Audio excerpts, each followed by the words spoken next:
Bonjour à tous et bienvenue, vous regardez l'autre direct et aujourd'hui nous accueillons Emmanuel Imberton, bonjour. Bonjour. Alors vous êtes président de la CCI métropolitaine puisqu'il ne faut plus parler de la CCI de Lyon. Elle a finalement disparu dans une fusion avec les CCI de Roanne et de Saint-Étienne. C'est ce qu'on appelle la CCI métropolitaine. Ça change quoi, monsieur Imberton, cette CCI métropolitaine?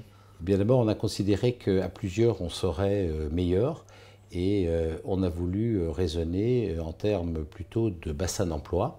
Et c'est la raison pour laquelle on a choisi de se regrouper pour intégrer également dans notre action le New Deal territorial avec la création de la métropole lyonnaise, une métropole à dimension européenne.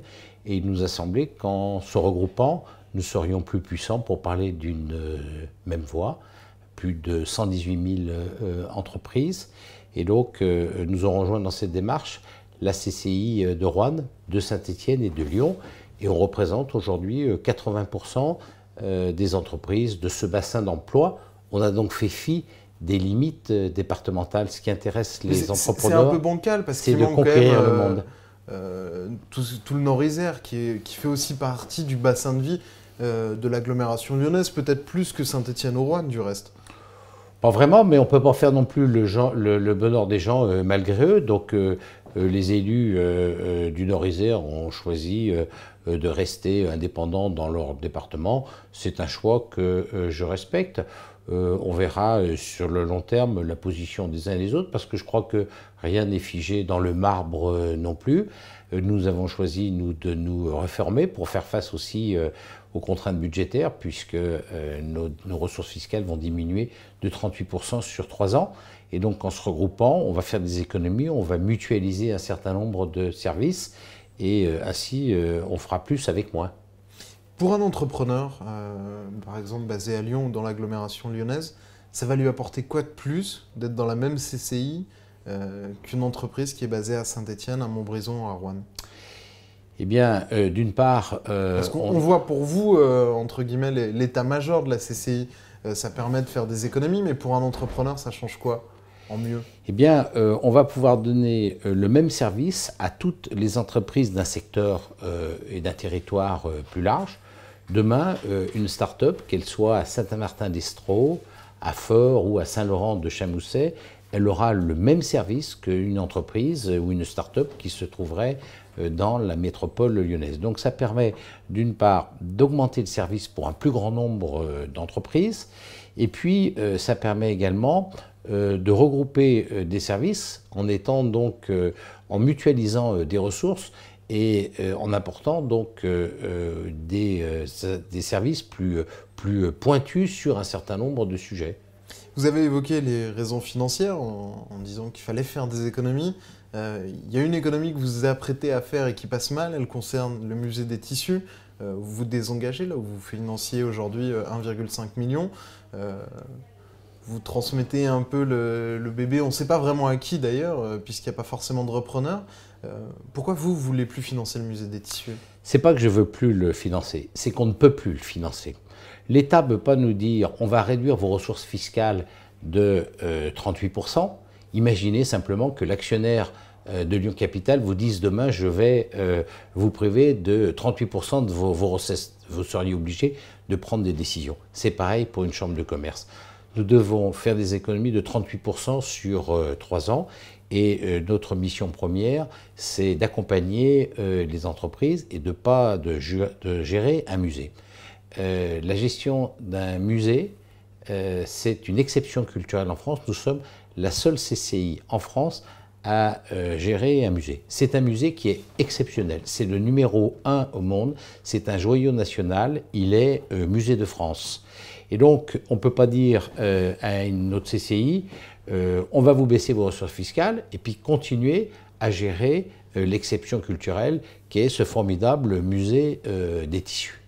Et donc, à un moment donné, il faut que l'État prenne ses responsabilités et nous accompagne dans le redéploiement de ce musée des tissus. Est-ce que vous êtes optimiste sur la poursuite de ce musée? Parce que pour l'instant, tout le monde veut le sauver, mais personne ne veut mettre d'argent. Mais écoutez, moi je vois... Les collectivités sont soumises à la même diète que vous. Je lis les déclarations des uns et des autres. je lis que l'État considère ce musée comme un joyau national qui nous retire 38% de nos ressources dans le même temps. Et donc, il va bien falloir que l'État et sans doute les collectivités s'engagent, parce que nous n'aurons d'autre choix que de fermer le musée des tissus. Nous devons en 2016 trouver 3,7 millions d'économies, et aujourd'hui nous ne les avons pas trouvées. Donc nous avons encore, nous avons notre assemblée générale le 14 mars. D'ici là, nous devons trouver une solution pour le musée des tissus. Est-ce qu'il y aura aussi un nouveau plan de licenciement à la CCI ? Eh bien écoutez, c'est encore trop tôt pour vous le dire. On travaille actuellement sur notre budget qui a été un peu décalé compte tenu de la fusion. La réponse dans un peu plus d'un mois aujourd'hui. On a évoqué l'argent qui manquait. On va maintenant, dans une deuxième partie de l'entretien, évoquer l'argent que vous pourriez trouver. Mais ça sera sur lyoncapital.fr. Si vous nous regardez sur TLM, on se dit à demain. De retour sur lyoncapital.fr. Vous avez évoqué donc l'argent que vous n'avez plus. On pourrait évoquer celui que vous pourriez avoir demain avec le dossier de la privatisation de l'aéroport de Lyon, voulu par l'État et le ministre de l'économie, Emmanuel Macron. Là, vous en avez de l'argent, et plus que le 1,5 million du musée des tissus. Vous êtes propriétaire de 25% de cet aéroport. Vos ennuis financiers seraient oubliés si vous acceptiez de vendre vos parts. Oui, mais je crois que je serais, avec nos élus, un très mauvais gestionnaire si je vendais du capital pour financer des frais de fonctionnement, ce qu'on ne fera pas. Donc, si certains ont communiqué que l'argent de l'aéroport finance le déficit d'exploitation d'un musée joyau national, ils se trompent. Encore une fois, sur le musée des tissus, c'est à l'État et aux collectivités de prendre leurs responsabilités.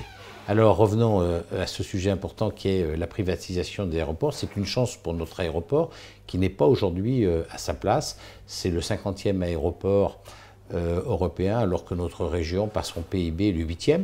Et donc nous considérons aujourd'hui que la privatisation de cet aéroport est peut-être une chance exceptionnelle pour le faire enfin décoller, qu'il retrouve le rang qui doit être le sien, à savoir dans le top 10 européen. Emmanuel Macron vous a remis lundi le projet de cahier des charges pour la privatisation. Est-ce que dans les grandes lignes, vous êtes satisfait du travail de Bercy ?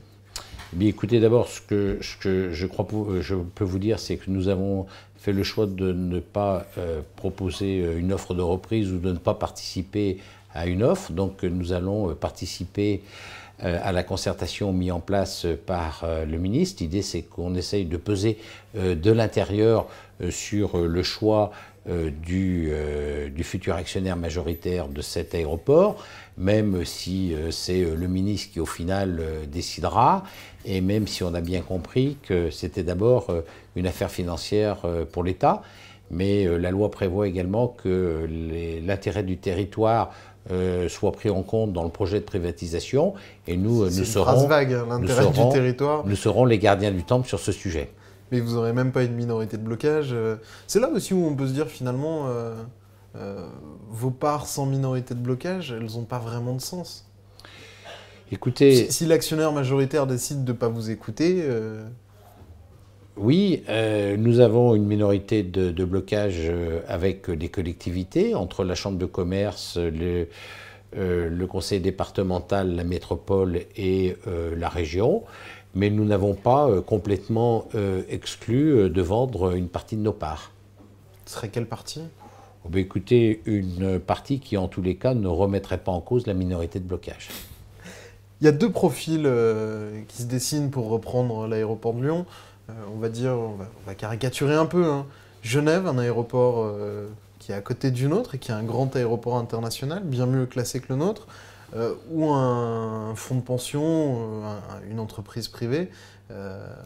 Vous, quel est le profil idéal pour vous ?